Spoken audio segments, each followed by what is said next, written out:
कांग्रेस विधायक विक्रमादित्य के रोहड़ू में दिए बयान पर बवाल थमने का नाम नहीं ले रहा है। हालांकि विधायक ने इसके लिए माफी मांग ली है, लेकिन बीजेपी महिला नेत्रियां सार्वजनिक रूप से माफी मांगने की मांग कर रही है, जिस पर महिला कांग्रेस ने पलटवार किया है। महिला कांग्रेस अध्यक्ष जैनब चंदेल ने कहा कि कांग्रेस संस्कारवान पार्टी है। विक्रमादित्य ने बयान के लिए माफी मांग ली है, लेकिन भाजपा नेत्रियां इस पर राजनीति कर रही है। महिला किसी भी वर्ग की हो, महिला होती है। भाजपा महिला नेत्रियां अपने विधायक द्वारा पत्नी पर किए अत्याचार को भूल गई है। जैनब ने कहा कि उन्हें न्याय दिलाने के वक्त वो कहां सोई थी। भाजपा महंगाई, बेरोजगारी जैसे मुद्दों को न उठाकर लोगों का ध्यान भटकाने में जुटी है। एमटीएस भर्ती में महिलाओं से सीमेंट की बोरी उठवाई जा रही है, तब इन्हें महिलाओं का ध्यान नहीं आ रहा। उन्होंने कहा कि बीजेपी की महिला नेत्री सड़क पर आम लोगों से बदसलूकी कर रही है, जिसका वीडियो वायरल हो रहा है। भाजपा महिला नेत्रियों के संस्कार इससे जगजाहिर हो गए हैं। देखिए, भाजपा नेत्रियों का जो बयान है वो राजनीति से प्रेरित है।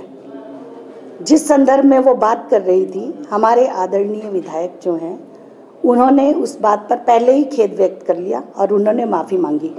और कांग्रेस पार्टी जो है बहुत ही संस्कारवान पार्टी है।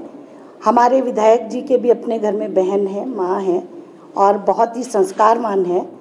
और जब उन्होंने खेद व्यक्त कर लिया, माफ़ी मांग ली, तो ये मुद्दा ख़त्म हो जाता है। लेकिन आपने देखा होगा कि महिला नेत्रियां भाजपा की जिस तरह से चीख चीख कर कह रही थी, मैं उनसे पूछना चाहती हूँ कि जब विशाल नेहरिया की पत्नी जब उनसे मदद की गुहार लगा रही थी, वो कह रही थी कि मेरे साथ ज्यादती हो रही है, मेरे साथ मारपीट हो रही है, और वो भी एक चुना हुआ विधायक भाजपा का जिम्मेदार पद पर बैठा हुआ, तब क्या इन महिलाओं को उस महिला की अस्मिता का ख्याल नहीं आया? मेरा सबसे पहले ये सवाल है, ये दोहरा मापदंड क्यों? केवल राजनीति करने के लिए ही राजनीति करनी है? राजनीति करने के लिए और बहुत सारे विषय हैं, इतनी सारी समस्याएं हैं।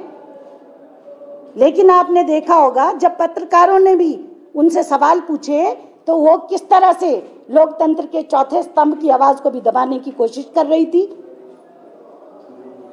ये सत्ता मद में चूर होकर ये समझते हैं कि हम कुछ भी कह देंगे, लोग उस पर विश्वास कर लेंगे। लेकिन ऐसा नहीं है, ऐसा नहीं है। अगर महिलाओं की ये इतनी हितैषी होती तो हिमाचल प्रदेश में 1,500 महिलाओं के प्रति जो केसेस हैं, क्या उनके बारे में इन्होंने कभी कहा? मैंने तो कभी महिला नेत्रियों को भाजपा की इन विषयों को लेकर कभी प्रेस कॉन्फ्रेंस करते हुए या उनकी आवाज को उठाते हुए कभी नहीं देखा। तो मेरा ये स्पष्ट कहना है कि ये सस्ती लोकप्रियता प्राप्त करने के लिए, क्योंकि इलेक्शन नजदीक आए हैं, इनके पास कोई मुद्दे नहीं है, इन्होंने काम तो किया नहीं है, इसलिए ये उल जुलूल अनाप शनाप जो बयानबाजी करती हैं, सोशल मीडिया में आके सबके सामने कह रही है। जब चार दीवारी से बाहर निकल गई तो निजी कहाँ रह गया? निजी का क्या मतलब होता है?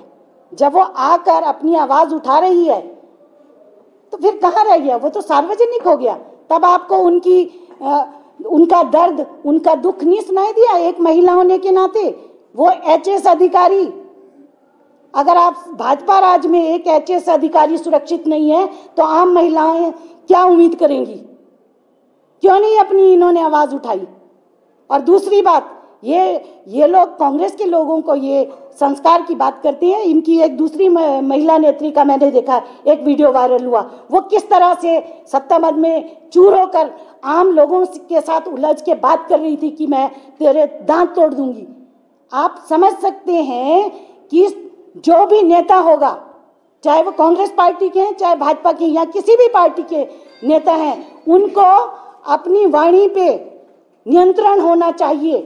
एक नेता हो के जिसका सारे लोग जिसको फॉलो करते हैं, हम लोग जो बात कहेंगे, जिम्मेदार पद पर बैठे हुए लोग कोई भी बात करेंगे, उस पे जनता का असर होता है।